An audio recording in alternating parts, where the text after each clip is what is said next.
Do you want to hear something taboo? Therapy. That's right. Only 20% of white Americans go to therapy. That means that number is so much smaller for other minority cultures. I took it upon myself to ask some everyday people just like you their reasons why they would or wouldn't go to therapy. So first question is, how do you self-care? Baths. I take a lot of baths. I love that. That's a great one. Anything else? I go walking and music. That's pretty much it. Yeah. Those are great. I love those. Take care of myself by going to the gym and doing my skincare routine. Other than working out, I've kind of been adopting deep breathing and meditation at night. I did yoga a lot the last couple months, but really just honestly hanging out at home, lighting a candle, chilling. Time with my community. I like to meditate. I like to color. Therapy for sure. But yeah, spending time with loved ones, people that make me feel good about myself. Like my biggest thing for self-care is just like spending alone time with myself, just because I'm always around people, so I would rather like take as much alone time as I can for self-care as possible. I'd say exercise, working out helps relieve the stress, helps you get rid of some anxiety, just lets you feel overall better about yourself, I think. So that's an important rule. That and sleep. If I don't get my sleep, next day not feeling good. All right, next question. What emotions do you find the most difficult that you experience?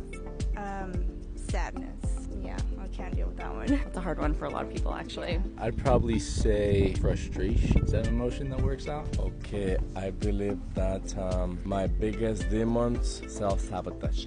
Self-sabotage. Ooh. Self-sabotage. Yeah, that's a good one. My mind is so powerful that sometimes plays against me. So self-sabotage, I believe. Is anger. It feels wrong from society's standpoint, and so it's really difficult to move through that. For me, it's definitely patience. I have a very big lack of patience just for everything. So that's really hard for me. Definitely insecurity, because I know it's there, but I love to pretend that it's not there, and that's hard to process through. Just because I know I'm capable of completing all tasks, and I feel when other people don't see that, I tend to become defensive, and then I'll think about it later. I'm like, I should have reacted. I could have reacted differently, or I could have even thought about that in a different light. So if you had to pay to talk to them, would you? Why or why not? If I had the money and it was affordable, I would, but because everything is so expensive, it's hard to even do anything.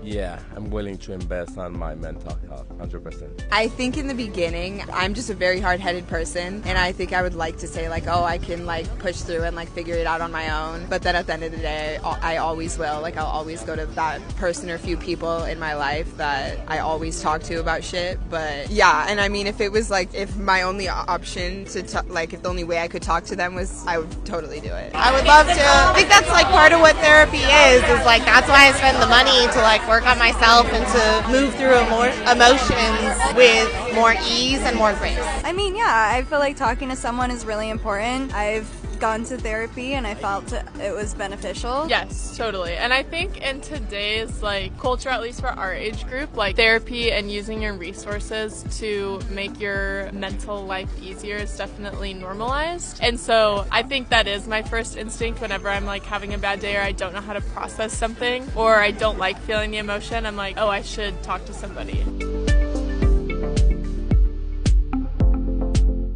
How do we talk about therapy? How do we talk about mental health without stigma? Just like people talk about a cold, right? Or having the flu. There's no stigma. There's no, wow, we shouldn't discuss that. It's okay, go to the doctor, feel better. Same thing with our mental health. If you're feeling anxious, depressed, etc., go see a therapist like myself.